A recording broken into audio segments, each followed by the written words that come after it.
Guys, আমি একটা ফার্মেসিতে কাজ করি। আমারই একজন সহকর্মী আছে, আজকে গেছিল ব্যাংকিং করতে।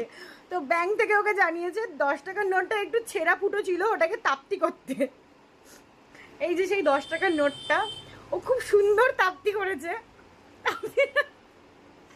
পোস্টমর্টম করে দিয়েছে, 10 টাকার পোস্টমর্টম। গাইস, 10 টাকার পোস্টমর্টম করে দিয়েছে। এই হচ্ছে 10 টাকার অবস্থা। কালকে আবার ব্যাংকিং এ যাবে, তো বলছে যে এটাও ব্যাংকে দেবে, এসবিআই ব্যাংকে।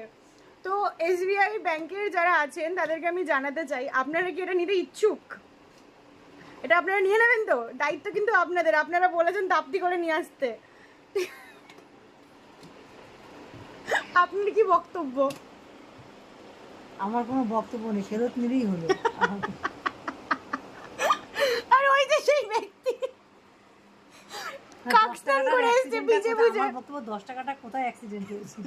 রোড অ্যাক্সিডেন্টে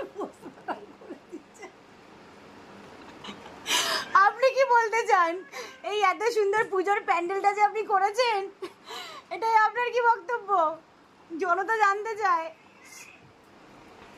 বলতে ইচ্ছুক নয়, বিশাল বড় সার্জন তো উত্তর দেবেন না, পয়সা করি যারা কথা বলে না। টাটা।